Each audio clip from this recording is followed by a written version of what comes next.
నమస్తే friends. Team Jagadguru Patriji viewers అందరికి శ్రీ కృష్ణామృతం శ్రీమద్ భగవద్గీత విజ్ఞాన సారం ప్రోగ్రామ్ కి అందరికి ఆత్మీయ ఆహ్వానం ఫ్రెండ్స్. ముందుగా మనందరి గురువు జగద్గురువు బ్రహ్మర్షి పితామహ పత్రిజీకి స్వర్ణమాల మేడంకు హృదయపూర్వకంగా శతకోటి ధన్యవాదాలు తెలియజేసుకుంటూ, మరి అదే విధంగా team Jagadguru Patriji Zoom session ఎంతో చక్కగా ఆర్గనైజ్ చేస్తున్నటువంటి నరేంద్ర ఆసూరి సార్ కూడా హృదయపూర్వకంగా ధన్యవాదాలు తెలియజేసుకుంటూ, మరి టీం సభ్యులందరికీ కూడా పేరు పేరున ధన్యవాదాలు ఫ్రెండ్స్. మరి అదే విధంగా జూమ్ ద్వారా యూట్యూబ్ ద్వారా వీక్షిస్తున్నటువంటి ఆత్మ బంధువులందరికీ కూడా ఆత్మ ప్రణామాలు. జగద్గురు బ్రహ్మర్షి పితామహ పత్రిజీ దివ్య మార్గ నిర్దేశకత్వంలో టీం జగద్గురు పత్రిజీ వారిచే శ్రీకృష్ణామృతం శ్రీమద్ భగవద్గీత విజ్ఞాన సారంలో భాగంగా మనకి ఈ రోజు ఈ టాపిక్ ను ఎంతో చక్కగా మనకు వివరించడానికి నరేంద్ర ఆసూరి సార్ మరి మనకు ఆదిలాబాద్ నుండి విచ్చేసి ఉన్నారు ఫ్రెండ్స్. మరి సార్ 2007లో పత్రి సార్ని అరుణాచలంలో కలుసుకోవడం, మరి వారితో ధ్యాన జీవితం అక్కడ స్టార్ట్ అయింది ఫ్రెండ్స్. అప్పటి నుంచి కూడా పిఎస్ఎస్ఎం లో తన వంతు సేవలు అందిస్తూ team Jagadguru Patriji Zoom session ద్వారా పత్రిజీ ప్రబోధాలు మరి గురువు గారు ఇచ్చినటువంటి జ్ఞానాన్ని అందరికీ అందజేయాలన్నటువంటి లక్ష్యంతో అల్లు పెరగకుండా చక్కగా తన యొక్క అహర్నిశలు ఎంతో చక్కగా మరి ఆ జ్ఞానాన్ని అందరికీ అందించాలనేటువంటి ఉద్దేశంతో పిఎస్ఎస్ఎం లో ఉన్నటువంటి అన్ని సెంటర్స్ కి వెళ్ళి మరి మనకు పత్రిజీ ప్రబోధాలు ఆ బుక్ ను అందరికీ అందజేస్తూ మరి జూమ్ సెషన్ ను కూడా ఎంతో చక్కగా పత్రిజీ ప్రబోధాలతో ఎంతో అద్భుతంగా 3 పువ్వులు 6 కాయలుగా ఎంతో చక్కగా మనకు సారించినటువంటి కాన్సెప్ట్స్ అన్ని కూడా ప్రతి ఒక్క పిరమిడ్ మాస్టర్ దగ్గర ఆ జ్ఞానాన్ని అందరికీ తెలియజేస్తూ ఉన్నారు ఫ్రెండ్స్. మరి మన పిరమిడ్ మాస్టర్ మన నరేంద్ర ఆసూరి సార్ మనం సాధనగా ఆహ్వానం పలుకుదాం. Welcome sir, welcome to team Jagadguru Patriji Zoom session sir. Hearty welcome to the session sir. Over to you sir. Thank you madam, thank you so much.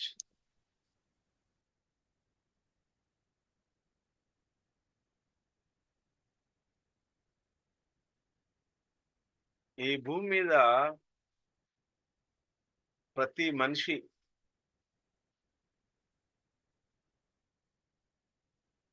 ఒక ఆ సాక్షాత్తు భగవత్ స్వరూపుడే అని చెప్తూ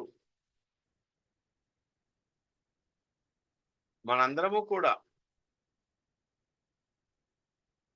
మన యొక్క ఆత్మ ఉద్ధరణ కోసం ఆ భూమి నుంచి ఆ దివి నుంచి భూమికి దిగి వచ్చినటువంటి దైవాలమే అని చెప్తూ మనలోన దివ్యత్వాన్ని మనకు తిరిగి గుర్తు చేసినటువంటి మనందరి మైత్రేయ బుద్ధుడు జగద్గురు బ్రహ్మర్షి పితామహ పత్రిజీకి అనంతకోటి ఆత్మప్రాణ.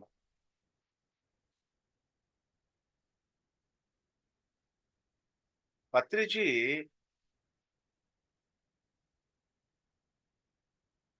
ఎన్ని సందర్భాలలోనూ భగవద్గీతని ఉటంకిస్తూ ఉంటారు.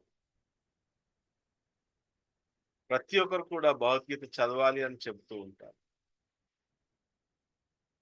ఆ భగవద్గీతలోని శ్లోకాలని అందరూ అర్థం చేసుకుని ఆచరించాలి అని చెప్తూ ఉంటారు. పలు సందర్భాలలో ఆ భగవద్గీతలో నుంచి చెప్పినటువంటి సత్యాలని మనకు పత్రిజీ అందించడం జరిగింది. అదేవిధంగా ఈరోజు శ్రీకృష్ణ అమృతం శ్రీమద్ భగవద్గీత విజ్ఞాన సారం బ్రహ్మర్షి పత్రిజీ వ్యాఖ్యానంతో ఉన్నటువంటి గొప్ప గ్రంథరాజం. ఆ గ్రంథం నుండి కొన్ని శ్లోకాలు ఈరోజు మనం తెలుసుకునే ప్రయత్నం చేద్దాం.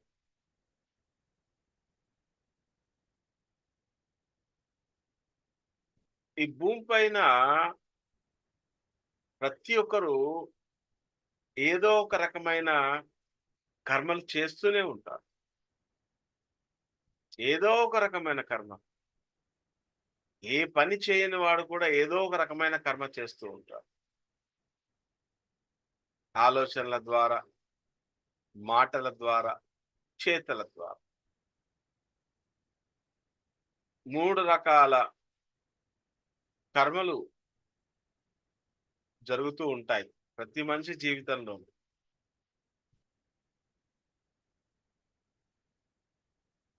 సో ఈ కర్మల్ని నెరవేర్చడం ద్వారా ఆ మనిషి బంధాలలో చిక్కుకుపోతున్నాడు. ఆ కర్మ బంధాలలో ఆ కర్మ బంధాలలో చిక్కుకోకుండా ఉండాలంటే ఏం చేయాలి అనేది మనకి భగవద్గీత ఒక చక్కటి మార్గాన్ని చూపెట్టింది. శ్రీకృష్ణ పరమాత్ముడు అర్జునుడి ద్వారా మనందరికీ చెబుతూ, అర్జునుడికి చెబుతూ, మనందరికీ చెబుతూ ఆ కర్మ బంధాలలో ఏ విధంగా చిక్కుకోకుండా ఉండాలో తెలియజేస్తారు. ఏమవుతుంది చిక్కుకుంటే? అసలు కర్మ అనేది ఎప్పుడు బంధనంగా మారుతుంది. మరి ఆ బంధనంగా మారకుండా ఉండాలంటే మనం ఏ విధంగా కర్మలు చేయాలి? కర్మలు చేయాల్సిందే. అకర్ముడిగా ఉండలేము. అకర్ముడిగా ఉంటే ఎలాంటి ఆత్మ పురోగతి ఉండదు. ఎలాంటి అనుభవము పొందలేరు. సో కాబట్టి కర్మలు చేయాల్సి. మరి ఏ విధమైన కర్మలు చేస్తే మనము ఆ కర్మ బంధాలలో చిక్కుకుండా ఉంటాము? ఏ విధమైన కర్మలు? ఏ ఆ కర్మలని ఏ రకంగా మనము చేయగలిగితే ఆ కర్మ బంధాలలో చిక్కుకోకుండా ఉంటాం? మనందరికీ తెలిసినటువంటి ఒక అద్భుతమైనటువంటి శ్లోకం. అద్భుతమైనటువంటి అంటే సత్యాన్ని తెలియజేసినటువంటి శ్లోకం. 2వ అధ్యాయంలో 47వ శ్లోకం. కర్మణ్యేవాధికారస్తే మా ఫలేషు కదాచన మా కర్మ ఫలహేతుర్భూ మాతో సంగోస్త కర్మలు. అందరికీ తెలిసినటువంటి శ్లోకం ఇది. మనందరము ఇన్ జనరల్ గా చదువుతూ ఉంటాం, వింటూ ఉంటాం ఎన్నో సార్లు. దీని యొక్క తాత్పర్యం ఏంటి? నీవు కర్మ చేయడానికి మాత్రమే ఉన్నావు, కానీ ఆ కర్మ ఫలానికి నీవు అధికారివి కాదు. ప్రతిఫలాపేక్ష నాశించి కర్మలను చేయకు, అలా అని కర్మలు చేయకుండా ఉండకు. ఇక్కడ ఈ శ్లోకంలోనే ఉంది. కర్మణ్యేవాధికారస్తే మా ఫలేషు కదాచన మా కర్మ ఫలహేతుర్భూర్ మాతో సంగోస్త కర్మని. నీకు కర్మాచరణలోనే అధికారం ఉంది, దాని ఫలితాల మీద ఎప్పుడూ లేదు. మా కర్మ ఫలహేతుర్భు, కర్మ ఫలానికి నీవు హేతువు కావద్దు. ఆ కర్మలను మానడంలో నీవు ఆసక్తి చూపించకూడదు. తప్పించుకోలేము. నేను ఏ కర్మ చేయకుండా ఊరుకుంటాను, ఆ కర్మ బంధాలలో చిక్కోకుండా ఉంటాను అని అంటే తప్పించుకోలేము. కర్మలు చేస్తూనే ఉండాలి. పత్రిజీ ఇక్కడ ఇప్పుడు చెప్తున్నారు మనకి, ఎప్పుడు మనము కర్మిష్ఠులుగానే ఉండాలి, అకర్మిష్ఠులుగా ఉండకూడదు. ఎప్పుడు ఏ కర్మ చేసినా కూడా మనము ఎరుకతో చేయాలి. ఎరుకతో అంటే బుద్ధితో చేయాలి. ఈ ఆధ్యాత్మిక పరిభాషలో బుద్ధి అంటే ఆత్మజ్ఞానం మాత్రమే. భౌతికపరమైన బుద్ధి కాదు. ఆధ్యాత్మిక పరిభాషలో బుద్ధి అంటే ఆత్మజ్ఞానం. సో మనము మన కర్మలని ఆ ఆత్మజ్ఞాన స్థితిలో చేయాలి. ఏ కర్మ చేసినా సరే ఆత్మజ్ఞాన స్థితిలోనే మనము మన కర్మల్ని చేయాలి. అలా చేయడం ద్వారా మనం ఆ కర్మ బంధాలలో చిక్కుకుపో.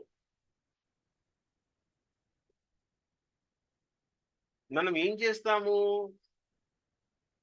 ఒక పంట రావాలి మనకి. పంట రావాలంటే మనము ఈ రోజు పంట వేస్తాం. పంట వేసిన వెంటనే మనకి ఆ విత్తన వెంటనే పంట చేతికి వచ్చేస్తుందా? సమయం పడుతుంది.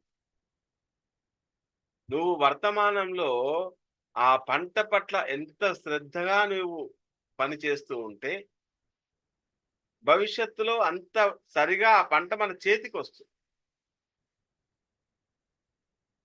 చేయవలసిన కర్మలన్నీ కూడా వర్తమానంలోనే. శ్రద్ధగా వాటికి నీరు పట్టడము, కావలసినటువంటి ఎరువులు సమయానికి వేయడము. సో, ఇవన్నీ చేస్తే ఖచ్చితంగా పంట చేతికి వస్తుంది.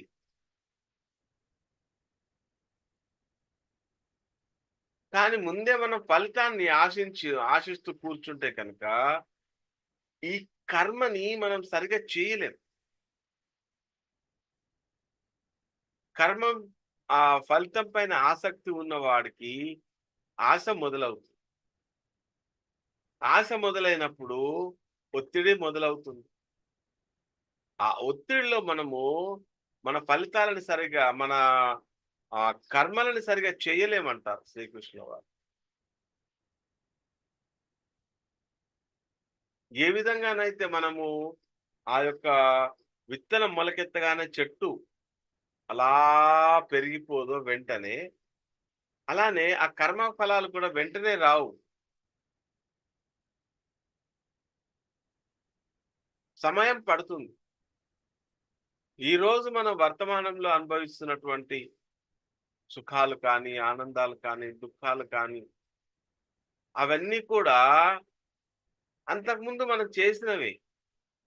ఈ జన్మలోనో లేదా అంతకుముందు జన్మలోనో ఏదో ఒక జన్మలో. ఆ చేసిన వాటిని ఇప్పుడు అనుభవిస్తున్నాం. అలానే ఇప్పుడు చేసినటువంటి కర్మలని మనం భవిష్యత్తులో అనుభవిస్తాము. ఇప్పుడు మనము చేస్తున్నటువంటి కర్మలన్నీ ఏం చేస్తున్నాం మనము? ఎలా చేస్తున్నాం? మనకున్నటువంటి పరిమితమైన జ్ఞానంతో చేస్తూ ఉన్నాం. అలానే ఇప్పుడు అనుభవిస్తున్నటువంటి ఈ కర్మ ఫలితాలు కూడా మనకెప్పటివో తెలుసా? ఇప్పుడు మనం అనుకుంటూ ఉంటాం, నేను ఈ జన్మలో అంతా బానే ఉన్నానే, కానీ నాకెందుకు ఇన్ని కష్టాలు? నేనే చీమకి అపకారం చేయలేదు. నాకెందుకు ఈ కష్టాలు? అంటే ఇక్కడ కృష్ణుడు అద్భుతమైన మనకి జ్ఞానాన్ని ఇస్తున్నాడు. నీకు లెక్క తెలీదు. కానీ ఆ సృష్టికి లెక్కలు తెలుసు. ఈ లెక్కలు చేయడానికి మన దగ్గర సరియైన జ్ఞానం లేదు. సరియైన టూల్స్ లేవు. మనం అంత పరిణితి చెందలేదు ఇంకా. అందుకే ఆ దుఃఖం రాగానే మనం దుఃఖంలో పడిపోతూ ఉంటాం. ఒత్తిడిలో పడిపోతూ ఉంటాం. దాని నుంచి బయటికి రాలేం. కానీ సృష్టికి మాత్రము లెక్కలు తెలుసు.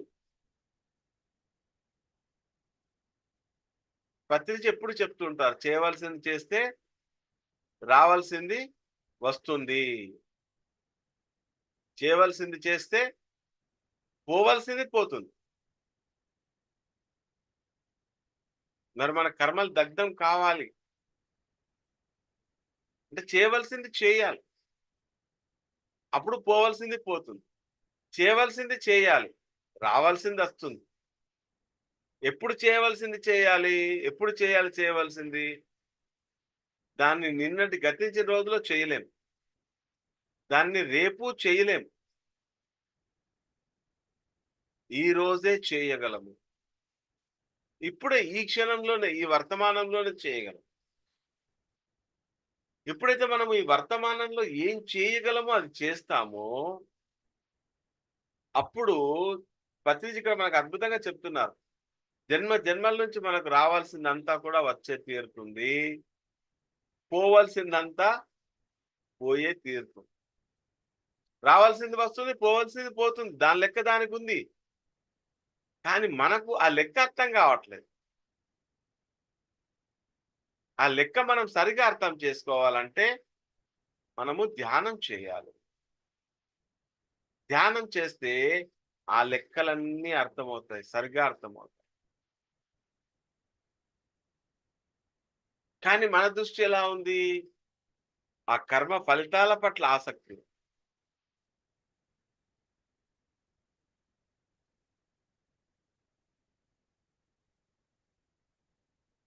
కర్మ ఫలితాల పట్ల ఆసక్తి ఉన్నప్పుడు 2 రకాల ఆలోచనలు మనలో కలుగుతాయి.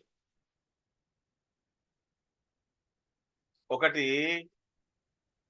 సిద్ధించడము, రెండవది సిద్ధించకపోవడం.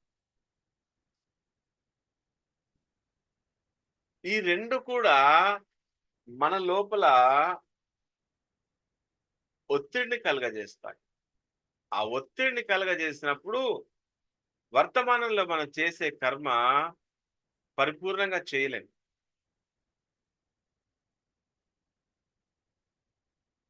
అలా అని మరి కర్మలు చేయకుండా ఉంటే నేను కర్మ బంధాలలో చిక్కుంటానేమో అని కర్మలు చేయకుండా ఉంటే అది కుదరదు.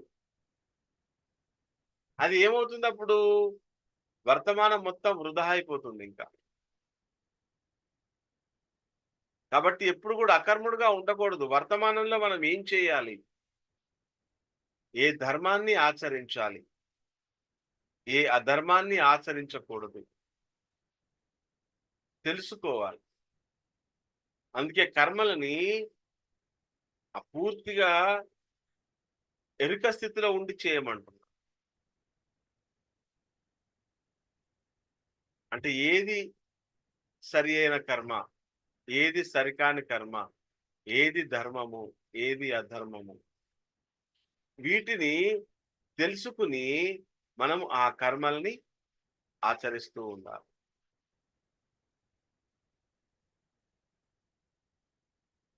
దాని తర్వాత ఇంకొక శ్లోకంలో చెప్తున్నారు, యోగస్థ కురు కర్మాణి సంగం తక్త్వా ధనంజయ సిద్ధ్య సిద్ధ్యో సమో భూత్వా సమత్వం యోగ ఉచ్యతే. చాలా అద్భుతమైన లైన్ ఇది, సమత్వం యోగ ఉచ్యతే. కృష్ణుడు చెప్తున్నాడు సమస్థితిలో ఉన్నవాడే యోగి అనబడతాడు.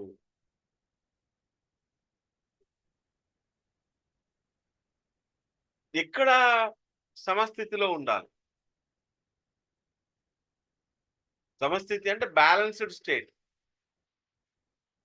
ఒక స్థితప్రజ్ఞ స్థితి. ఎక్కడ ఉండాలి? బ్యాలెన్స్డ్ స్టేట్ గా, ఆలోచనలలో, మాటలలో, మనం చేసే పనులలో, మనోవాకాయ కర్మల యందు త్రికరణ శుద్ధిగా ఉండాలి. శుద్ధిగా ఉండాలి, త్రికరణ శుద్ధిగా ఉండాలి. త్రికరణాలు అంటే ఆలోచనలు, మాటలు, చేతలు, వీటిలలో త్రికరణ శుద్ధిగా ఉండాలి. మనోవాకాయ కర్మల యందు శుద్ధిగా ఉండాలి అంటే అన్ని కలిసిపోకూడదు. ఆలోచన ఒకటి చేయడము, మాట ఒకటి మాట్లాడడము, చేత ఒకటి చేయడము. అందుకే ఇక్కడ యోగ ఉచ్యతే, యోగంలో ఉన్నత స్థాయి సమత్వ స్థితి అని చెప్తున్నారు ఇక్కడ కృష్ణుడు. సమత్వ స్థితిలో ఉన్నవారు ఏం చేస్తారు? ఆ అనుకూల స్థితులకి, ప్రతికూల పరిస్థితులకి అతిగా స్పందించరు. ఓవర్ రియాక్షన్ ఉండదు. ఇప్పుడు ఇక్కడ డౌట్ వస్తుంది మనకి, ఏ ఫలితాన్ని ఆశించకుండా అసలు మనం ఎలా ఉంటామా అని అందరికీ డౌట్ వస్తుంది. ఒక సినిమాలో ఒక డాక్టర్ చెప్తాడన్నమాట, నేను ఈ చేత్తోటి ఒక 1000 ఆపరేషన్స్ చేశాను నేను. ఏ ఆపరేషన్ చేసినప్పుడు కూడా నా చెయ్యి షేక్ కాదు. చాలా పర్ఫెక్ట్ గా చేస్తాను. కానీ అదే చెయ్యి ఆపరేషన్ థియేటర్ పైన ఆ బెడ్ పైన వాళ్ళ అమ్మాయో వాళ్ళ అబ్బాయో ఉన్నారనుకోండి, ఆ చెయ్యి ఏమవుతుంది? షేక్ అవుతుంది అంటాడు. నా చెయ్యి షేక్ అవుతుంది అంటాడు. అక్కడ చాలా అద్భుతంగా చెప్తాడు ఆ సినిమాలో. బాండింగ్ ఉంటుంది అక్కడ. ఆ ఫలితం పట్ల ఏమవుతుందో అన్న భయం ఉంటుంది. కానీ ఇక్కడ వేరే పేషెంట్స్ కి ఆపరేషన్ చేస్తున్నప్పుడు బాండింగ్ లేదు. సో కాబట్టి అతను ఆపరేషన్ థియేటర్ లో ఏ సర్జరీ చేయాలి, ఏ విధంగా చేయాలనే దానిపైనే పరిపూర్ణంగా దృష్టి ఉంచగలుగుతాడు. అదే తన కూతురికి సర్జరీ చేయాలనుకుంటే అలా దృష్టి పెట్టలేడు. ఆ సర్జరీ వేరే వాళ్ళకి అప్పచెప్తాడు. తను చెయ్యలేడు. సో ఇది బాండింగ్ క్రియేట్ కావడం వల్ల మనం చేసే పనులని పూర్తి సామర్థ్యంతో చేయలేం.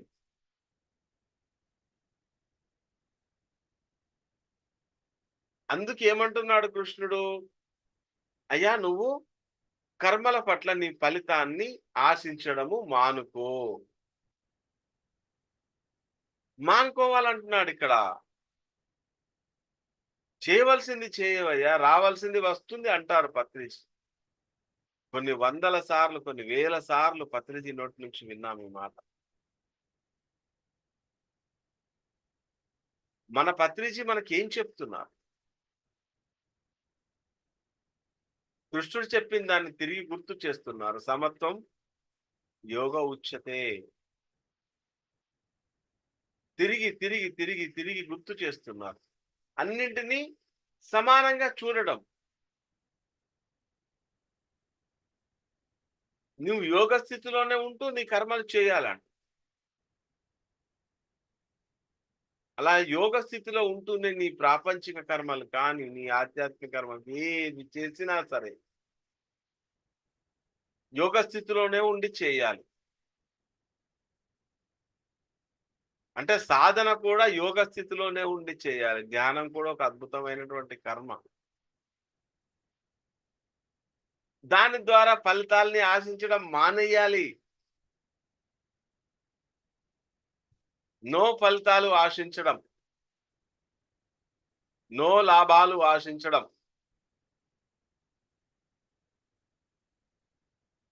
ఆశించడం ద్వారా బాండేజ్ ఏర్పడుతుంది. ఇరుక్కుపోతాం. ఆశించకుండా ఉండమంటున్నాడు. ఎంత చెప్పినా తిరిగి ఇదే చెప్పడం, రిపీటెడ్ గా చెప్పడం. కర్మణ్యవాధికారస్తే మా ఫలేషు కదాచన. ఏది చేసినా సరే, ఎంత చెప్పినా సరే, ఫలితాన్ని ఆశించకు నాయనా, ఇది ఒక్కటే ద అల్టిమేట్. శ్రీకృష్ణుడు చెప్పింది కూడా నువ్వు ఫలితం పట్ల అనాసక్తుడిగా ఉండి నీవు నీ కర్మలు చేయి. మన జీవితంలో ఎన్నో రకాల సమస్యలు, ఎన్నో రకాల ఒత్తిళ్లు, వీటితోటి మనం మానసిక సంతులన కోల్పోతున్నాం ఈ రోజు భూమిపైన. ఏదైనా పొందితే ఆనందిస్తున్నాం, కోల్పోతే దుఃఖపడుతున్నాం. పొందితే ఆనందం కాసేపే ఉంటుంది, మళ్ళీ తిరిగి దాన్ని కోల్పోతామని మనన్న భయంతో జీవిస్తున్నాం. సో కామన్ గా మన లైఫ్ లో ఏముంది? భయము, దుఃఖము. ఈ రెండు వల్ల కలిగినటువంటి ఆ బై ప్రొడక్ట్ ఒత్తిడి. వీటి నుంచి దూరం కమ్మంటున్నారు భగవద్గీతలో శ్రీకృష్ణుల వారు. అదే సమత్వం యోగ ఉచ్యతే అంటున్నారు. ధనుంజయ అంటే ధనం పట్ల మోహాన్ని జయించిన వాడా. మనము ధనుంజయలం కావాలిగా. ధనంజయ, మనము ధనంజయలం కావాలి. ధనాన్ని జయించిన వాడా అంటే ఆ సంపదల పట్ల మోహాన్ని వదిలివేసిన వాడా. ఇక్కడ అర్జునుడికి ఏ మోహము లేదు. కానీ భయం వచ్చేసింది. ఆందోళన వచ్చేసింది. నా కాళ్ళు చేతులు వణుకుతున్నాయి అంటున్నాడు. గండివం పట్టు తప్పిపోతుంది అంటున్నాడు. ఆ భవిష్యత్తులో వచ్చే ఫలితాల గురించి ఆశించడం వల్ల ఇతడు పూర్తి సామర్థ్యంతో యుద్ధం చేయలేకపోయాడు. నా గాండివం పట్టు తప్పుతుంది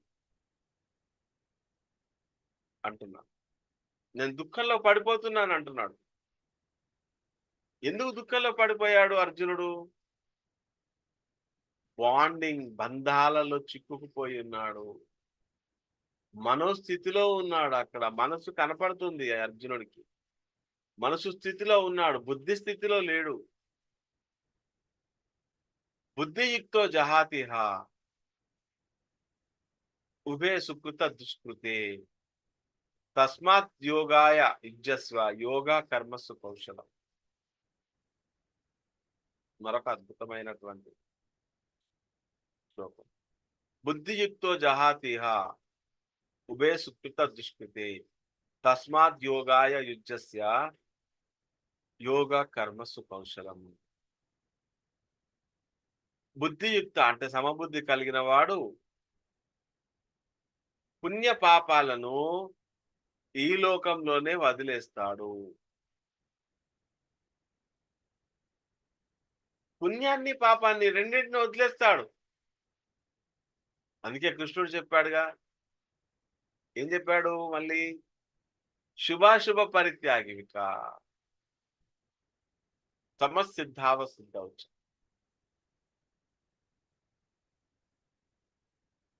శుభాశుభ పరిత్యాగి. సిద్ధిని అసిద్ధిని రెండింటిని వదిలేసేయి. శుభాన్ని అశుభాన్ని రెండింటిని వదిలేసేయి. వదిలేసి ఆ సమత్వ బుద్ధి కోసం నీవు ఎప్పుడైతే ప్రయత్నిస్తావో ఆ స్థితిలో నీవు ఉన్నప్పుడు నీవు చేసే ఆ కర్మలు నిన్ను కర్మ బంధాల నుండి విడిపిస్తాయి. ఇది సత్యం. అందుకే పత్రిజీ మనకి ఏం చెప్తాడు? ఈ జన్మ చివరి జన్మ చేసుకోవాలి అంటే మనము నిష్కామ కర్మ స్థితిలో జీవించాలి. నిష్కామ కర్మ స్థితిలోనే మనం జీవించం. మన జీవితం మొత్తం, మన సాధన, మన ఆలోచన, మన మాట, మన చేతలు అన్నీ కూడా మనము నిష్కామ కర్మ స్థితిలోనే చేయాలి. అలా సమబుద్ధిలో జీవించేవాడు మాత్రమే నిష్కామ కర్మ స్థితిలో జీవిస్తాడు. రెండు ఒకటే, వేరు వేరు కాదు. నిష్కామ కర్మ స్థితిలో జీవించడము, సమబుద్ధితో జీవించడము వేరు వేరు కాదు. మరి అలా మనం జీవించాలంటే వదిలేయవలసిన వాటిని వదిలేయాలి. అంతే. పట్టుకోవాల్సినవి ఏమీ లేవు. దేన్ని పట్టుకోరాదు. దేన్ని పట్టుకోరాదు. వదిలేస్తూ ఉండాలి అన్నీ, ప్రతిది కూడా. మనం ఎంతో జ్ఞానాన్ని తీసుకుంటున్నాం ఎన్నో మార్గాల ద్వారా. దాన్ని కూడా ఒకరోజు వదిలేయాలి.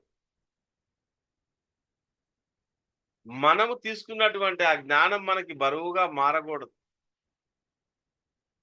తేలికగా కావాలి. మనం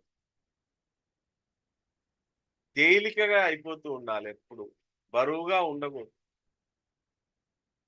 ఓషో చెప్తాడు అందుకే, నీవేదైతే జ్ఞానం అనుకుంటున్నావో అది నీకు బరువుగా మారుతుంది అని అనిపించిన క్షణం నీవు దాన్ని వదిలేయాలి.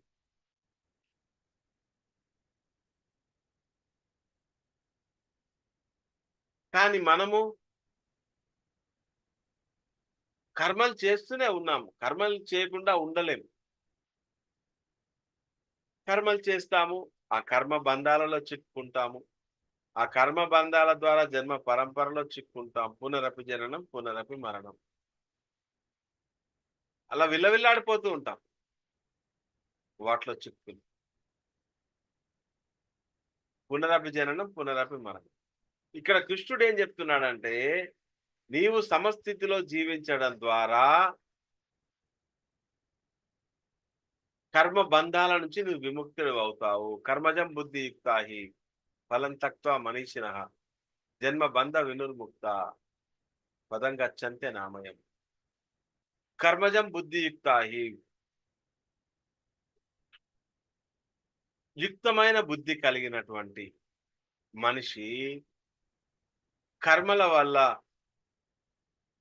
ఆ పొందే ఫలితాలని విడిచి ఆ జన్మ బంధనాల నుంచి ముక్తుడవుతాడు.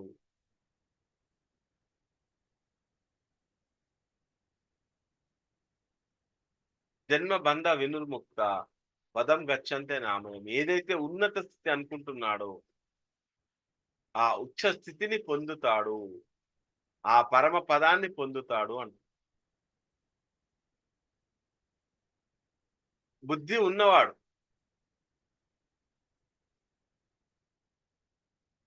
అంటే ఒక ఆత్మజ్ఞాని. ఎవరయ్యా ఆత్మజ్ఞాని అంటే, నేనెప్పుడు జన్మించలేదు, నేనెప్పుడు మరణించలేదు, సర్వకాల సర్వావస్థలలో నేను అనంతంగా ఉన్నవాడిని అనేది తెలుసుకున్నవాడు మాత్రమే ఆత్మజ్ఞాని. శుభాన్ని అశుభాన్ని పట్టుకున్నవాడు ఆత్మజ్ఞాని కాదు. ఆ రెండింటిని వదిలేసిన వాడే ఆత్మజ్ఞాని. ఒక యోగి ఆత్మజ్ఞాని. ఒక ఆత్మజ్ఞాని తను చేసే అన్ని కర్మలని కూడా మరింతగా ఎదగడం కోసం ఆత్మపరంగా చేస్తూనే ఉంటారు. సో ఇక్కడ కృష్ణ పరమాత్ముడు మనకు చెప్తున్నది అదే.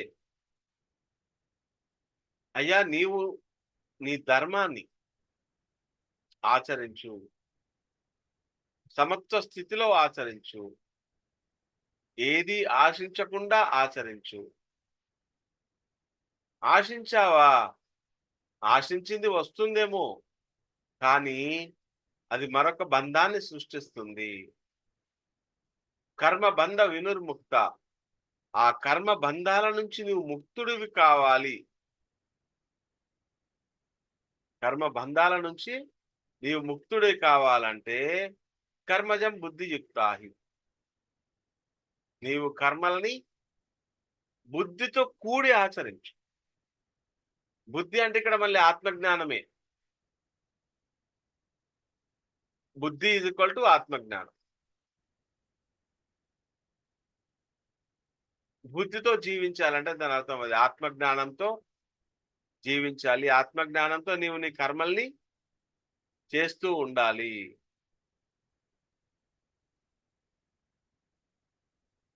అలా ఆత్మజ్ఞానంతో కర్మలని ఆచరించిన వాడే స్థితప్రజ్ఞుడు అనబడతాడు.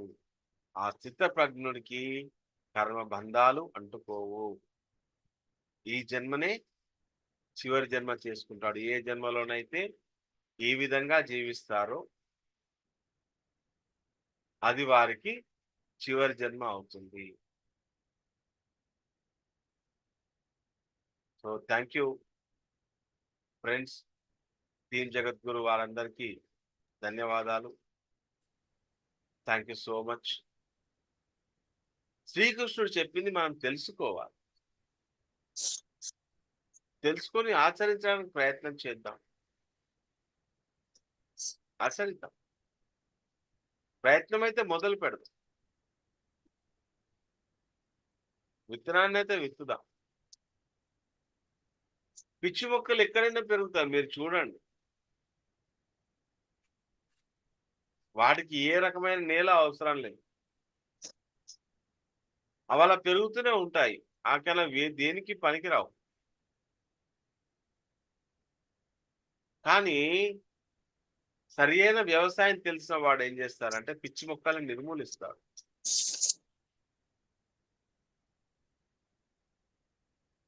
ఎక్కడి నుంచో మట్టి వస్తుంది, ఆ మట్టి అక్కడ ఆగిపోతుంది, అక్కడ చెట్టు మొలుస్తాయి. మీరు విత్తరు, చేయరు, ఏమి చేయరు. సో అజ్ఞానంలో అలా జీవించవచ్చు, ఎలానైనా జీవించవచ్చు. కానీ సరి అయిన విత్తనం మన విత్తాలి అని అంటే నేల సారవంతంగా ఉండాలి. సారవంతమైన నేలలోనే సరి అయిన విత్తనం మొలకెత్తుతుంది, లేకపోతే సరి అయిన విత్తనం మొలకెత్తు. ధ్యానం నేలను సారవంతం చేస్తుంది. అప్పుడు ఏ విత్తనాన్ని విత్తినా కూడా అలానే సరి అయిన ఫలితమే వస్తుంది. దాని గురించి మనం ఆలోచించే అవసరం లేదు. కృష్ణుడు చెప్తున్నది ఇదే ప్రతి శ్లోకంలోను, భగవద్గీతలోని అన్ని దాదాపు శ్లోకాలలో చెప్పింది ఇదే. నాయన, నువ్వు ఏది ఆశించకుండా నీవు నీ కర్మలని ఆచరించు. అలా ఏది ఆశించకుండా మన కర్మలని ఆచరిస్తున్న వారే మన పిరమిడ్ మాస్టర్స్ అందరూ కూడా. So thank you friends, thank you so much. Thank you sir, thank you so much. మరి ఎంతో అద్భుతమైన సార్ ఇచ్చినటువంటి శ్రీకృష్ణామృతం, శ్రీమద్ భగవద్గీత విజ్ఞాన సారంలో ఎంతో అద్భుతమైన 4 శ్లోకాల గురించి చాలా చక్కగా సవివరంగా వివరించారు సార్. మరి కర్మణ్యేవాధికారిస్తే, కర్మని మీరు చెప్పిందంతా కూడా మళ్ళా రిపీట్ చేయాల్సిన పని లేదు. ఎందుకంటే ఆ చెప్పిన ప్రతి వాక్కు కూడా సార్ చెప్పిన విషయాలు మనకు సార్ చాలా చక్కగా తేటతల్లం చేశారు. మరి మనం చేసే కర్మను ఎలా చేయాలంటే ఏ ఫలితాన్ని ఆశించకుండా చేయాలి. ఎప్పుడైతే ఫలితాన్ని ఆశిస్తామో మనము అక్కడ దుఃఖంలో ఉంటాం. ఎప్పుడైతే ఆ దుఃఖంలో ఉంటామో మన వర్తమానం అనేది కూడా వృధా అయిపోతుంది. నెక్స్ట్ ఆ వర్తమానం బట్టి మన భవిష్యత్తు అనేది కూడా ఆధారపడి ఉంటుంది అనేది మనకు చక్కగా వివరించారు. నెక్స్ట్ శ్లోకం గురించి సమత్వం యోగ ఉచ్యత అంటే నిజంగా ప్రతి ఒక్క పనిలోనూ సమంగా ఉండాలి, సమస్థితిలో ఉండాలి. ఎప్పుడైతే సమత్వమే నిజమైన యోగం అని అనిపించుకుంటుంది. అంటే ఆ యోగిగా ఉండాలంటే సమత్వంలో ఉండాలనేది, చాలా అనుకూల ప్రతికూల పరిస్థితులకు కూడా అతిగా స్పందించకుండా సమత్వంలో ఉండాలి. సార్ మనకి ఎప్పుడూ చెప్తూ ఉంటాడు, నిష్కామ కర్మతో ఉండాలి, దేనికి నువ్వు కుంగిపోకూడదు, అలానే పొంగిపోకూడదు. నువ్వెప్పుడు సమంగా ఉన్నప్పుడు నువ్వెప్పుడు కూడా ఆనంద స్థితిని పొందుతావు అని మరి ఎంతో చక్కగా ఈ యొక్క శ్లోకం మనకు తెలియజేస్తుంది. నెక్స్ట్ అదే విధంగా నెక్స్ట్ శ్లోకము యోగ కర్మసు కౌశలం. మనము ఎప్పుడైతే కూడా మానవుడు నిత్య కర్మిష్టి, కర్మలు చేస్తూ ఉండాలి, అకర్మకుడుగా ఉండకూడదు. కానీ చేసే కర్మలను బట్టి జ్ఞానము, మనం ఎలాంటి కర్మలు చేస్తున్నాం అనేది ఆ అవేర్నెస్ అనేది ఉండాలి. మనం చేసే కర్మ బట్టే మనకు దాని యొక్క ఫలితం అనేది ఉంటుంది. కానీ ఫలితాన్ని ఆశించకూడదు. అలా ఉన్నప్పుడు మనకు దాని యొక్క అద్భుతమైన జ్ఞానం అనేది వస్తుంది. దాని ఫలితం కూడా అలానే వస్తుంది. చేస్తూ ఉన్నప్పుడు పొందుతూ ఉంటామని మనకు సార్ చెప్తూ ఉంటారు. మనకు సార్ చక్కగా చాలా వివరించారు. అదే విధంగా లాస్ట్ శ్లోకం, బుద్ధి ఉన్నవాడు అంటే ఆత్మజ్ఞానం ఉన్నవాడు అనేటువంటిది. అంటే మనము ఎలాంటి బుద్ధి అంటే మనము ఎప్పుడైతే ధ్యానం చేస్తామో, ఇక్కడ శ్లోకాల్లో చాలా చక్కగా మనకు చెప్పడం జరిగింది. ఆధ్యాత్మిక పరిభాషలో బుద్ధి అంటే ఆత్మజ్ఞానము అని. మరి ఎప్పుడైతే ఈ విధంగా ఉంటామో మనం చక్కగా ఆ జ్ఞానంతో మన జీవితాన్ని చాలా ఆనందంగా జీవించవచ్చు అని మనకు ఈ అద్భుతమైన ఈ శ్లోకాల గురించి చాలా చక్కగా సార్ ఫిల్టర్ చేసి మనకి ఈ బుక్ మన చేతికి ఇచ్చారు. దీన్ని ఎంతో అద్భుతంగా ఈ రోజు మనకు నరేంద్ర ఆసూరి సార్ చాలా అద్భుతంగా వివరించారు. Thank you sir, thank you so much. Team Jagadguru Patriji team సభ్యులందరి తరఫున మీకు ప్రత్యేకంగా ధన్యవాదాలు తెలియజేసుకుంటున్నాం sir. Thank you sir. Thank you madam. Friends ఎవరన్నా మాట్లాడతారా సార్తో? Shyamala madam. Thank you sir, thank you so much. చాలా సింపుల్ గా చక్కగా చిన్న చిన్న పదాలతోటి మరి ఆ కర్మలు ఏం చేస్తున్నాం అనే దానికన్నా కూడా అది ఎలా చేస్తున్నాం, ఆ కర్మల్ని మనం ఏ విధంగా చేస్తే మరి ఆ బంధంలో చిక్కుకోకుండా ఉంటాము అనే దాన్ని చాలా సింపుల్ గా చక్కగా చిన్న చిన్న పదాలతో చక్కగా చెప్పారు సార్. అలాగే మరి మనం అనుకుంటూ ఉంటాం, ఇప్పుడు చేసిన కర్మలు ఫలితాలు తర్వాత ఎప్పుడో వస్తాయి అంటే, ఇప్పుడు ఏదైనా మంచి చేసినా చెడు చేసినా ఇప్పుడే వచ్చేస్తే మనకు దాని గురించి అర్థం అవుతుంది కదా, ఇది చాలా మంది అడుగుతారు. అది ఎప్పుడో వస్తే దాని ఫలితం ఎందుకు వచ్చిందో అర్థం అవుతుంది, దాని వల్ల ఏం నేర్చుకుంటాం మనము. ఇప్పుడు చేసింది ఏదైనా బ్యాడ్ చేస్తే మనకు వెంటనే వచ్చింది అనుకోండి, సో నేను ఇది చేశాను కనుక ఇది వచ్చిందని అర్థం అవుతుంది. సో ఇప్పుడు ఏదో ఈ జన్మలో చేసిన దానికి ఎప్పుడో ఏదో మళ్ళీ నెక్స్ట్ జన్మలో రావడం, ఇవన్నీ చాలా మంది అడుగుతూ ఉంటారు. కానీ ఆ ఎగ్జాంపుల్ ఎంత చక్కగా ఉందంటే, మనం విత్తనం వేసిన వెంటనే ఆ పంట చేతికి రాదు కదా, అది అది ఆ పంట రావాలి అంటే కొంత టైం పడుతుంది. సో వేసిన తర్వాత అది వస్తుందో రాదో వీటి మీద ఆసక్తి పెట్టకుండా, ఆ పంట పండడానికి మనం ఏ విధంగా సహాయం చేస్తే దానికి ఆ నీళ్లు పెట్టడం ఇవన్నీ కూడా మనం పర్ఫెక్ట్ గా చేస్తే అది ఎలాగూ ఆ ఫలితం ఏది రావాలో అది వస్తుంది.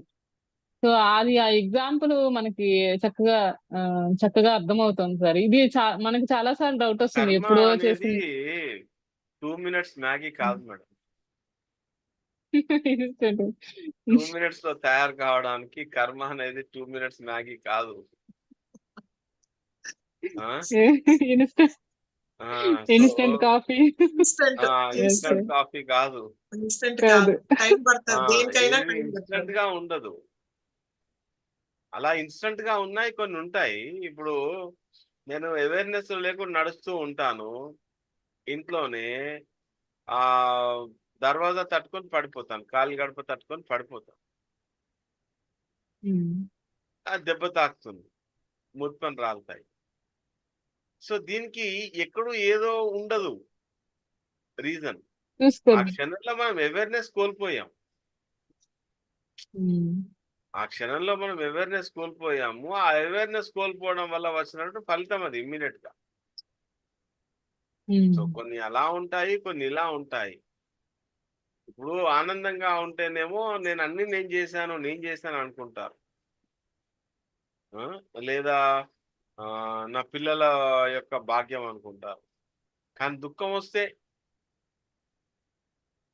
నేను చేశానని అనుకోరే. ఎందుకు అంటే కర్మ పట్ల సరైన అవగాహన లేదు. ఎక్కడ ఎలా చేయాలో ఆ కర్మ అనేది తెలియదు, ఎలా చేయకూడదో తెలియదు. జనరల్ ఏమనుకుంటారు, ఒక చోట ఒక కర్మ చేస్తే తప్పు, అదే తప్పు కర్మని ఇంకో చోట చేస్తే తప్పు లేదు అని అనుకుంటారు. కానీ ఫలితం ఎప్పుడు అలానే ఉంటుంది, ఒకటే ఉంటుంది, ఒకలానే ఉంటుంది ఫలితం ఎక్కడ చేసినా సరే. దేవాలయాలలో చేస్తే తప్పు అనుకుంటారు, బయట చేస్తే ఒప్పు అనుకుంటారు, శనివారం చేస్తే తప్పు అనుకుంటారు, ఆదివారం చేస్తే ఒప్పు అనుకుంటారు. ఏదైనా సరే ఒక చోట చేస్తే తప్పు అనుకుంటారు, ఇంకో చోట చేస్తే ఓకే దీనికి ఏం కాదులే అనుకుంటారు. అది ఎలా అవుతుంది, అది ఎలా జరుగుతుంది అసలు? ఆ కర్మను భూమి మీద ఎక్కడ చేసినా సరే అనుభవించాల్సిందే దాని ఫలితం. కోడిని గుడిలో చంపినా అనుభవించాలి, ఇంట్లో చంపినా అనుభవించాలి. ఎక్కడికి పోతుంది ఆ కర్మ? సో మనమేమనుకుంటాము, గుడిలో చంపితే తప్పు అంటే ఈ అమ్మవారి గుళ్ళు అది వేరు, అది పక్కన పెట్టే, ఇంట్లో చంపొచ్చులే అనుకుంటాం. మరి అది ఎంత అజ్ఞానంతో కూడినటువంటి చర్య చూడండి. దీనికి ఎవరు ఆన్సర్ ఇస్తారు? దీనికి ఎవరు ఇవ్వాలి ఆన్సర్? దీనికి ఒక చోట చేసింది తప్పు, ఇంకో చోట చేసింది ఒప్పు ఎలా అవుతుంది అసలు? అలా ఎందుకు అనుకుంటున్నారంటే వాళ్ళకి ఆ కర్మల పట్ల జ్ఞానం లేదు, ఆ కర్మ ఫలితం పట్ల అవగాహన లేదు, లేదా ఏముందిలే చూద్దాం ఇవన్నైతే మళ్ళీ చూసుకుందాంలే, ముందైతే ఇది అయిపోయింది. మళ్ళీ అనుభవించినప్పుడు మళ్ళీ వాళ్ళు ఏడుస్తారు, ఈ జన్మలోనూ మళ్ళీ వచ్చే జన్మలోనూ ఎప్పుడో ఒకసారి అనుభవించకపోదుగా మళ్ళీ వాళ్ళే ఏడుస్తారు. ఎంటైర్ స్పిరిచువాలిటీ అంతా కూడా ఈ కర్మ బేస్డ్ గానే ఉంది. కొంతమంది చెప్తూ ఉంటారు కర్మలు లేవు, కర్మలు లేవు, కర్మలు లేవు అని. ఈ జన్మకు ఇదే కర్మ, ఈ జన్మకి ఇదే కర్మ, ఈ జన్మకి ఇదే కర్మ, ఏ జన్మకు ఆ జన్మ కర్మలు వేరు వేరుగా ఉంటాయని లేదు. ఏ జన్మకు ఆ జన్మ కర్మలు వేరు వేరుగా ఉండొచ్చు. ఈ జన్మలో నేను రాజుగా ఉంటే నేను రాజుగా కర్మలు చేస్తాను. కానీ ఎలా చేస్తాను?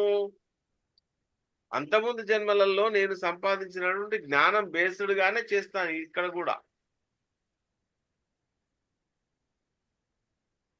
అది జ్ఞానమే, దాన్ని మనం అజ్ఞానం అనలేం. అక్కడ కర్మలు చేసిన దాని ద్వారా మనం అనుభవాన్ని పొందుతాము. అనుభవాన్ని పొందడం ద్వారా జ్ఞానాన్ని పొందుతాము. ఆ జ్ఞానం బేస్డ్ గా మనము మన కర్మల్ని చేస్తూ ఉంటాం. సో కర్మ అనేది ఎక్కడ లేదు చెప్పండి? అన్ని చోట్లలోనూ ఉంది, ప్రతి చోట ఉంది. కర్మ లేకుండా లేదు, కర్మ సిద్ధాంతం లేకుండా లేదు. కర్మ ఉంది, దాని గురించి తెలియజేసే సిద్ధాంతాలు ఉన్నాయి. కర్మ లేదు అని అంటే అసలు శ్రీకృష్ణుడు చెప్పింది మొత్తం తప్పైపోతుంది, పూర్తిగా తప్పైపోతుంది. శ్రీకృష్ణుడు మొత్తం కర్మ బేస్డ్ గానే చెప్పాడు. మరి కర్మ లేదు అంటే ఎలా ఎలా అంటాం మనం కర్మ లేదు? ఎవరు అవునన్నా కాదన్నా కర్మ అనేది ఉంది. ఆ కర్మ మనకు కర్మ కాకుండా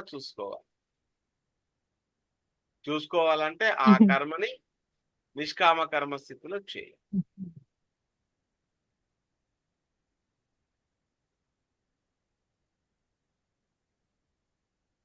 ఏమంటారు? ఓ అవును సార్.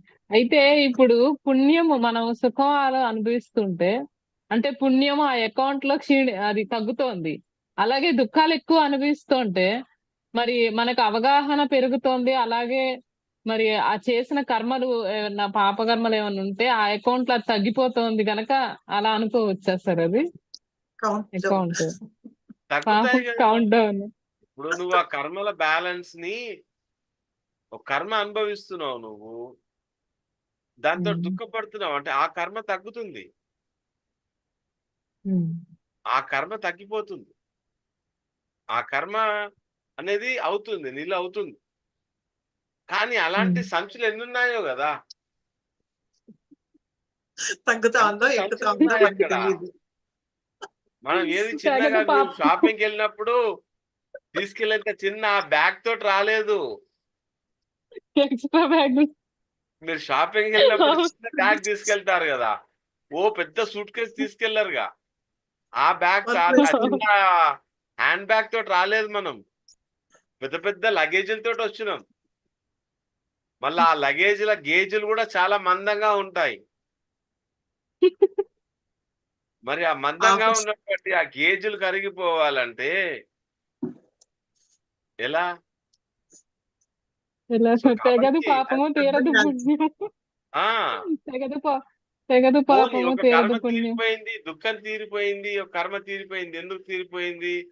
నేను ఒకరిని దుఃఖ పెట్టాను కాబట్టి నాకు ఈ దుఃఖం వచ్చిందని అనుకుంటాడు. నెక్స్ట్ వాడు ఇంకొకరిని దుఃఖ పెట్టకుండా ఉంటాడా? ఏమంటాడు? నాకు దుఃఖం వచ్చింది కదా, నేను ఇంకొన్ని దుఃఖ పెడతా, నేను ఎందుకు ఊరుకుంటా? వేరే వెళ్ళి వేరే వాడిని గిల్లుతాడు. వేరే వాడిని గిల్లినప్పుడు ఏమవుతుంది? మళ్ళీ కర్మ మళ్ళీ తిరిగి అంటుకుంటుందిగా కదా. చేయాల్సింది చేయాలి, చేస్తూ ఉంటే పోవాల్సింది పోతుంది, పొందాల్సింది పొందుతూ ఉంటాం. అంతేనా కర్మ సార్? బంధ వినుర్ముక్త అంటే ఇదే. నువ్వు విముక్తుడి కావాలంటే సామాన్యమైన విషయం కాదు. ఆ బుద్ధితో జీవించాలి. ఆ బుద్ధితో జీవిస్తున్నామా అంటే ఆత్మజ్ఞాన స్థితిలో జీవిస్తే కర్మలు వేగంగా దగ్ధమవుతాయి. మరి ఆత్మజ్ఞాన స్థితిలో జీవించకపోతే కర్మలు వేగంగా దగ్ధం కావు కదా. మన సంచులు చాలా పెద్దగా ఉంటాయి కదా, మనకి తెలియదు. మనకు కనిపించేది మీ వ్యానిటీ బ్యాగ్ లో. ఇప్పుడు మీ వ్యానిటీ బ్యాగ్ లో మీ బ్యాంక్ లో ఉన్న అకౌంట్ మొత్తం తీసుకొని పోరు కదా మేడం. వచ్చినప్పుడు అవును వచ్చింది సార్. ఫేస్ చేస్తాము, కదా ఒకటి తగ్గుతుంది అని మనం ఏం అనుకోవాలి. చేస్తారు, అవసరం ఉన్నంత మటుకు తెచ్చుకుంటారు ఇక్కడ. సో అలానే పుణ్యమో పాపమో కొద్దిగా తెచ్చుకుంటాం. మీ బ్యాంక్ అకౌంట్ లో ₹1,00,00,000 ఉన్నాయి మేడం. మీరు షాపింగ్కి వెళ్ళినప్పుడు ₹1,00,00,000 తీసుకొని పోతారా? పోరు కదా. తీసుకెళ్ళి అవసరం. సో ఎంత అవసరం ఉందో అంత తీసుకెళ్తారు. ఇదంతా ఆటోమేటిక్ గా ట్రాన్స్ఫర్ అవుతుంది. ఇందాక మీరు అన్నారు కదా పుణ్యం ఖర్చు అయిపోతే అక్కడ 2 అకౌంట్లు ఉంటాయిగా, పుణ్యకర్మలు పాపకర్మలు అకౌంట్లు. పుణ్యకర్మలు వచ్చి యాడ్ అవుతుంది. పాపకర్మలు చేశారు, ఇది తగ్గింది, కొంచెం కర్మలు తగ్గిపోయాయి అనుకోండి, ఇమ్మీడియట్ గా అంతకుముందు వచ్చి బ్యాలెన్స్ వచ్చి యాడ్ అవుతుంది. ఇక్కడ యాడ్ అవుతుంది. ఇక్కడ మీకు ఏది అంటొద్దు అని అంటే ఆ సంచులన్నీ కరిగిపోవాలి. పుణ్యం వద్దు పాపం వద్దు, రెండు వద్దు ఆ రెండు ఆ వద్దు. 2 అకౌంట్లను వదిలేయాలి. వదిలేయాలి. వచ్చినప్పుడు ఇది మన అకౌంట్ అకౌంట్ లో క్లోజ్ నుంచి చేద్దాం వచ్చింది మేడం అనుకోవాలి. మనం. అకౌంట్ లో అకౌంట్ క్లోజ్ చేద్దాం ఆ అకౌంట్లని. ఆ అకౌంట్లు వద్దు మనకి, పుణ్యం పాపం అకౌంట్లు వద్దే వద్దు. చేసుకుంటూ వెళ్ళాలి. మరి శుభాశుభ పరిత్యాగం ఎందుకన్నాడు కృష్ణుడు? ఆ మనకు పుణ్యం అకౌంట్ లో నుంచి మాత్రం వచ్చి జమ కావాలి, పాపం అకౌంట్ లో నుంచి ఇది ఖర్చు పెట్టేసిన ఇక ఇది క్లోజ్ అయిపోయింది. అది ఎట్లా? పుణ్యం అకౌంట్ లో నుంచి ఇదంతా ఎప్పుడు కూడా లాస్ అకౌంటే, మళ్ళీ యాడ్ అవుతూనే ఉంటుందిగా మళ్ళీ. సో కాబట్టి అందుకే ఆ రెండింటిని వదిలే అంటున్నాడు కృష్ణుడు. ఇక్కడ చెప్తున్నది పదే పదే ఎందుకు చెప్తున్నాడు అంటే ఆ రెండింటిని వదిలేయండి. ఏది ఆశించకూడదు. అందుకే పత్రిజీ మనకు చెప్పారుగా, ధ్యానం కూడా ఏది ఆశించి చేయకండి, వద్దు. కారణం ఇదే, ఆశించావా వస్తుంది, కానీ దానికి సంబంధించినటువంటి కార్మిక్ బ్యాలెన్స్ కూడా ఉంటుంది మళ్ళీ. అది ఎప్పుడు నా భౌతికంగా దీనికోసము ఏదో చిన్న చిన్న ప్రాపంచిక అవసరాల కోసము ఆశించినప్పుడు. అలా కాకుండా నేను విశ్వ కళ్యాణం కోసం పనిచేయాలి, ఒక సత్యం కోసం పనిచేయాలి అని అనుకున్నప్పుడు అప్పుడు ఏం చేసినా కూడా సరిగానే ఉంటుంది.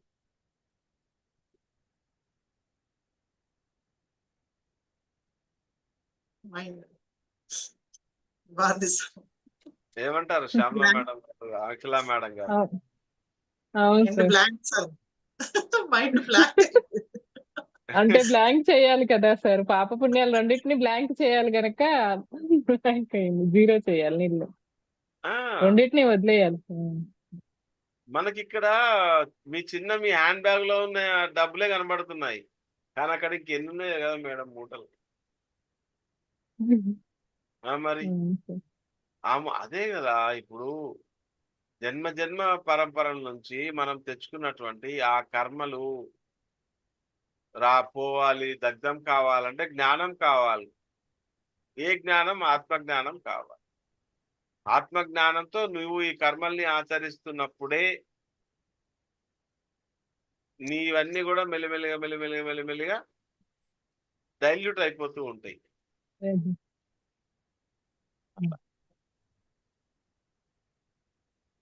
Thank you sir. Thank you madam. Thank you sir, thank you so much. ఇది మీరు చెప్తూ ఉంటే అది వినాలని ఉంది, ఇంకా డౌట్స్ వస్తూనే ఉంటాయి, ఇంకా అలానే ఉంది. ఎందుకంటే నిత్య జీవితంలో మనకు ఒక సమస్య ఏ విధంగా గాని వచ్చింది అనుకున్నప్పుడు ఇది మన అకౌంట్ లో నుంచి వచ్చిందా అనుకోవాలా, లేకుంటే ఇది మనకు ఒక పరీక్ష అనుకోవాలా, సహనాన్ని పెంచుకునేదానికి ఇది ఒక పరీక్ష అనుకోవాలా, అది అప్పుడు అర్థం కాదు సార్. అంతే మేడం. అయితే దీనిలో ఒక ప్రాబ్లం లాంగ్ గా కంటిన్యూ అవుతుంది అని అంటే that is your karmic balances. కొన్ని ఇన్స్టెంట్ గా వస్తూ ఉంటాయి, పోతూ ఉంటాయి. ఒకటే లాంగ్ గా వస్తూ ఉంటే అది అప్పుడు ఏం చేయాలి సార్? దాన్ని సాక్షిగా చూస్తూ ఉండిపోవాలా? మనం చేయవలసింది చేయాలి మేడం. సాక్షిగా చూస్తూ ఉండిపోయి నాకు జ్వరం వచ్చింది మేడం, ఉమ్. నేను ఆ జ్వరాన్ని సాక్షిగా చూస్తూ ఉండిపోకూడదు. జ్వరం తగ్గించుకోవడానికి ఏదో ఒకటి చేయాలి. ధ్యానం ఎక్కువగా చేయాలి, లేదా దానికి సంబంధించినటువంటి లంకణం పరమశం అన్నారు, లంకణంలో ఉండాలి, లేదా ఇతరత్ర ఇంకేమైనా మార్గాలంటే వాటిని చేయాలి. ఫలితాన్ని సాక్షిగా చూడాలి. ఇక్కడ సాక్షిగా చూడడం అంటే వస్తున్న దాన్ని సాక్షిగా చూడడం కాదు. మనం చేయవలసిన పని చేసిన తర్వాత ఫలితాన్ని సాక్షిగా చూడాలి. ఇప్పుడు నేను రోడ్డు మీద వెళ్తున్నాను మేడం, కుక్క కరవడానికి వచ్చింది, నా కుక్కని సాక్షిగా చూస్తూ కూర్చోవాలా? తప్పించుకునే ప్రయత్నం చేయాలి సార్. ఆ చేసినా కూడా మన ప్రయత్నం. తప్పించుకోలేమనుకోండి, వచ్చి కరిచింది అనుకోండి, అప్పుడు ఆ బాధని మనం సాక్షిగా చూడాలి. Yes. ఆ కుక్కని సాక్షిగా చూస్తే అది ఒక 2 కుక్కల్ని పట్టుకొచ్చి మనల్ని కనిపిస్తుంది. ఆ వీడేదో బాగానే ఉన్నాడే, వీడు ఏమనట్లేదు. సో అది కాదు. చేయవలసింది చేసిన తర్వాత ఆ ఫలితాన్ని ఒక సాక్షిగా చూడు. అంటే ఏది ఆశించకుండా. శుభాశుభ పరిత్యాగి అన్నది ఇదే. ఇవి అర్థమైతే చాలు మేడం. మనం ఏ లోకాలో ఎక్కడెక్కడో తిరిగే అవసరం లేదు. ఇవి అర్థమైతే చాలు మనకి. శుభాశుభ పరిత్యాగి అన్నాడు, అదే సాక్షితత్వం అంటే. కర్మ చేసి దీనికోసం మనం ఫలితాన్ని సాక్షిగా చూడాలి. బాగుంది సార్. దీనికోసం మనం వేల గ్రంథాలు, ఉపనిషత్తులు, వేదాలు అవి చదివే అవసరం లేదు మేడం. ఎలా చూడాలి నువ్వు? శుభాన్ని అశుభాన్ని వదిలేయి. ఇది లెక్క. Yes. అప్పుడు Thank మనం you, sir. ఆటోమేటిక్ గా సాక్షిగా ఉంటాం కదా మేడం. Yes, sir. Yes. చాలా ఏమంటారు? వేరు ఉండాలి. చాలా వేరు ఉండాలి. చాలా అద్భుతం సార్. అద్భుతం. ఎంత The బాగుందో. అంటే మనం ఇవి అర్థం చేసుకుంటే చాలు మేడం. ఇవి అర్థం చేసుకుంటే చాలు, ఇంకేం లేదు. ఏది చెప్పినా, ఏ గ్రంథాలు చెప్పినా, ఎవరు చెప్పినా, ఏం చెప్పినా, ఎన్ని చదివినా కూడా మన ఆలోచన, మన దృష్టి, మన మనోస్థితి ఏం చేస్తుంది, ఏ స్థితిలో ఉంది, బ్యాలెన్స్డ్ గా ఉందా లేదా, ఇంకేదైనా ఆశిస్తుందా, కిరీటాల్ని ఆశిస్తుందా, పాద పూజల్ని ఆశిస్తుందా, శాల్వాలు కప్పించుకోవడాన్ని ఆశిస్తుందా, చప్పట్లని ఆశిస్తుందా, పొగడ్తల్ని ఆశిస్తుందా?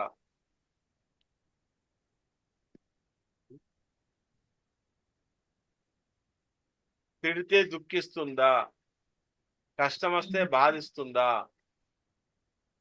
ఇవి చూసుకుంటే చాలు మేడం. మనకి మనమే పారామీటర్. మనకి మనమే పారామీటర్, ఇంకెవ్వరో మనకి పారామీటర్ కాదు. మనకి మనమే తెలిసిపోతుందిగా మనకి. నేను ఏ విధంగా ప్రతిస్పందిస్తున్నాను, నా యొక్క మాట ఏ స్థితిలో నుండి వస్తుంది, అది నాకు మాత్రమే తెలుసు, ఇంకెవరికి తెలియదు. అంటే పరమ గురువులకు తెలుసు, అది వేరు సంగతి. కానీ అలా తెలుసుకునేంత స్థాయిలో మనం లేము. అందుకే పత్రికలు చెప్తారు కదా, ఆ లెక్కల్ని లెక్క పెట్టే స్థాయిలో మనం లేము. మనకి ఎక్కాలు రావు. ఎక్కాలు రావు మనకి. ఎక్కాలు వస్తే ఆ లెక్కలు లెక్క పెట్టచ్చు. ఎక్కాలే రావు, ఆ లెక్కల్ని మనం లెక్క పెడుతూ ఉంటాం. మన లెక్కల్ని చూసుకోము, పక్క వాళ్ళ లెక్కల్ని సరి చేయడానికి ప్రయత్నం చేస్తూ ఉంటాం. అంతే కదా. అవును సార్, ఏదైనా సరి చేసుకోవాలంటే మనకు మనల్ని మనమే ఇచ్చేసుకోవాలి అంతే. అప్పుడు Yes. తెలియకపోతే ఉన్నదాన్ని ఇంకా కాంప్లెక్స్ చేసేస్తాం ఆ సిచ్యువేషన్. అంతే అంతే మనకే అర్థం మనకు అది కాదు. ఇష్టం. ఉమ్, ఉమ్. కాంప్లికేటెడ్ గా కావడం అనేది మనకు చాలా ఇష్టం. కాంప్లికేటెడ్ గా ఉండడం అనేది చాలా ఇష్టం మనకి. అందుకే నేను ఇంత దుఃఖంలో ఉన్నానని అందరితో చెప్పుకుంటూ ఉంటాం. నేను ఇంత ఎవరి ఆనందంగా కష్టాలు ఉన్నాను ఎవడు చెప్పుకోడు. ఎందుకంటే చెప్పుకుంటే ఎవడో చీమడుతాడో మీద పడతాడో అని బాధ. సింపతి చూపిస్తారని అంతే సింపతి సార్. సీకర్స్ అది మనం అంతా. ఇప్పుడు సపోజ్ నాకు ఒక గొప్ప లాభం వచ్చేసింది అనుకో, నేను అది ఎవరికి చెప్పును. అమ్మో చెప్తే వీళ్ళు ఏమడుగుతారు అని భయం. కానీ నాకు నష్టం వచ్చింది అనుకో, అయ్యో అయ్యో 2 లక్షలు 3 లక్షలు లాస్ వచ్చింది అయ్యా. ఆడు పక్కనోడు ఓదార్చేదాకా మన కథ చెప్తూనే ఉంటాం మనం. ఆడు ఓదార్చడు, ఆడేం చెప్తాడు, ఆడి కథ చెప్తాడు.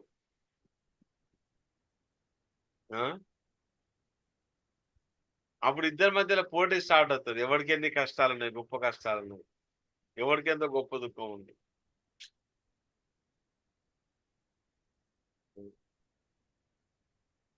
అట్లా అన్నమాట. సో అది కామన్ గా ఈ భూమి మీద ఉండే ప్రతి మనిషి యొక్క స్థితి అలానే ఉంది. కానీ మనకు పత్రిజీ మార్గాన్ని చూపించారు, ధ్యాన మార్గాన్ని, సాధన మార్గాన్ని చూపించారు.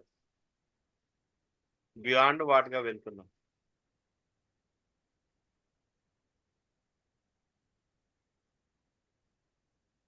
So thank you madam. Thank you sir, thank you so much. చాలా అద్భుతమైన ఎక్స్ప్లెనేషన్, మంచి సజ్జన సాంగత్యం. నిత్య జీవితంలో మనం ఎలా జీవించాలి, ఎలా ఉండాలి అనేది తెలియక ఎంతో అజ్ఞానంతో ఎంతో ఇబ్బందులు పడుతున్నాం. మరి అంత అద్భుతమైనటువంటి అన్ని ప్రశ్నలకు సమాధానాన్ని చాలా చక్కగా వివరించారు sir. Thank you sir, once again thank you so much. మరి సెషన్ క్లోజ్ చేసుకునే ముందు మనం అమృత వాక్యాలు చెప్పుకుందాము. అందరూ చక్కగా ఈ వాక్యాలను పలుకుదాం ఫ్రెండ్స్. అహింస పరమో ధర్మ, అహింస పరమో ధర్మ, ధర్మో రక్షతి రక్షితః, ధర్మో రక్షతి రక్షితః, సత్యమేవ జయతే, సత్యమేవ జయతే, లోకా సమస్తా సుఖినో భవంతు, లోకా లోకా సమస్తా సుఖినో భవంతు. జయ హో బ్రహ్మర్షి పితామహ పత్రిజీ, జయ జయ హో మహర్షి పితామహ పత్రిజీ, జయ హో పిరమిడ్ స్పిరిచువల్ సొసైటీస్ మూవ్మెంట్, జయ హో పిరమిడ్ స్పిరిచువల్ సొసైటీస్ మూవ్మెంట్, జయ హో ఆల్ పిరమిడ్ మాస్టర్స్, జయ హో ఆల్ పిరమిడ్ మాస్టర్స్, జయ హో జయ హో జయ హో జయ జయ జయ హో, జయ హో జయ హో జయ హో జయ హో జయ హో జయ జయ జయ హో. Okay friends, thank you. మళ్ళీ రేపు రాత్రి 9 గంటల నుంచి 9 గంటల 30 నిమిషాల వరకు ధ్యానము, 9 గంటల 30 నిమిషాల నుంచి 10 గంటల వరకు సజ్జన సాంగత్యం, శ్రీకృష్ణామృతం, శ్రీమద్ భగవద్గీత విజ్ఞాన సారంలో భాగంగా మరొక మన పిరమిడ్ మాస్టర్ తో మళ్ళీ కలుసుకుందాము. అంతవరకు సెలవు.